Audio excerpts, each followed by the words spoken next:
Just the two of you. Total hours. You mean in my lifetime? In your lifetime. Oh, my God. If you were to put a number to Thousands. it. Thousands of hours with them. Okay. What are the different situations you've spent the time with? Dinner, golfing, reading, vacation, business. What would you say? I mean, thousands is a lot of time. Thousands would be mostly in the office. We didn't socialize. We didn't play golf together. We had dinners rarely, maybe 4 or 5 times, 6 times, and that would have been traveling. When I went with him, I traveled with him to London and Paris in the post-presidency. When he went, he had a speaking engagement in Paris and in London, and he asked me to travel with him. I went with him when his first grandchild was born. I accompanied him to New York, and we had dinners. But we didn't socialize in that way. We spoke on the phone huge amounts of times in his post-presidency to talk politics, to talk about what was going on with Reagan's presidency, Carter's presidency, what was happening in politics. But mostly it was during the time working on the memoirs and preparing the Frost-Nixon interviews. There was just hundreds and hundreds of hours accumulated over those years. Were they in situations like this picture here? Yeah, we're looking at a lot like that. Exactly. So is he just like that? Is it a conversation? Are you asking him questions? He's telling you. Are you writing for him many times where you're asking him, what do you think about this, Mr. President? What do you think about that?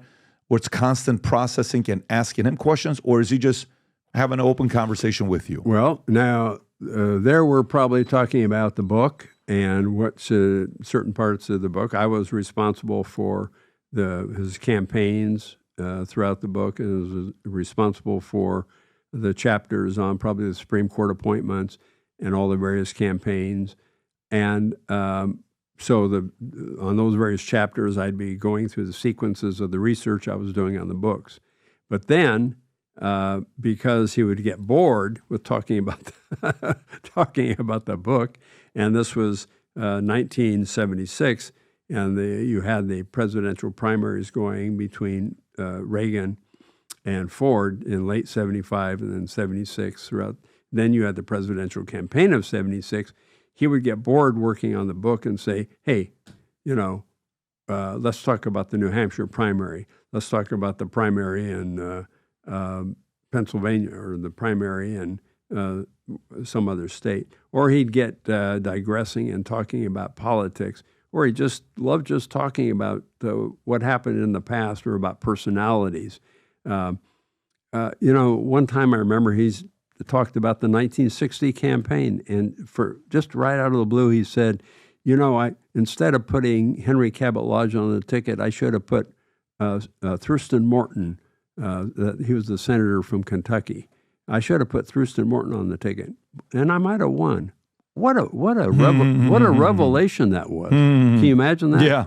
I'm giving you a piece of history. That's crazy. That I didn't even put in my book. Wow. That's a real piece of history I'm telling you right now. Unbelievable. What was he like behind closed doors when you're having conversation with him? Oh, he was fascinating.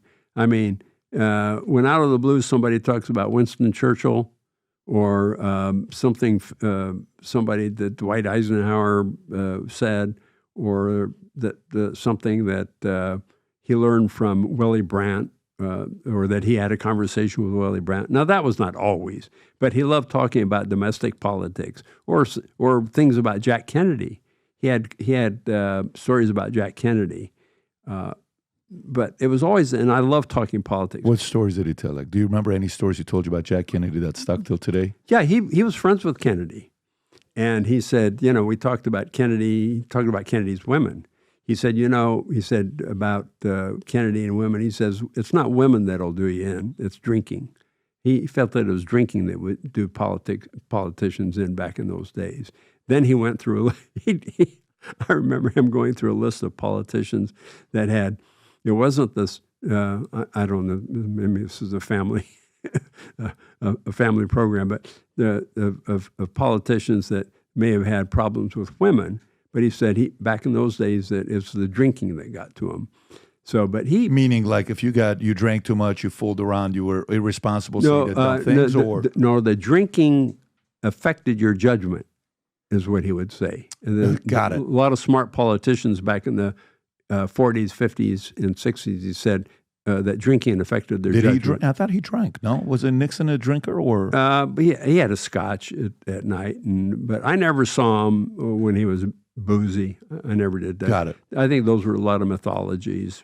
But one of the best decisions I ever made in my life was joining the U.S. Army. When I served the 101st Airborne Division Air Assault, the level of pride of America being the greatest country in the world went to the roof. If you are a veteran, or if you support veterans, you have family members, Veterans Day, we have brand spanking new gear for you to choose from, a whole plethora of options of what to choose from, with shirts that say we support armed veterans, I am an armed veteran, dog tags, shirts, hats, all of the different gears that we have. And for the first 250 people that place an order, you have the option of 12 to 15 brand spanking new mugs that we have. One says Angry Patriot, another one says BizDoc, another one has got the U.S. flag, another one has PBD Podcast or Valuetainment or A Future Looks Bright.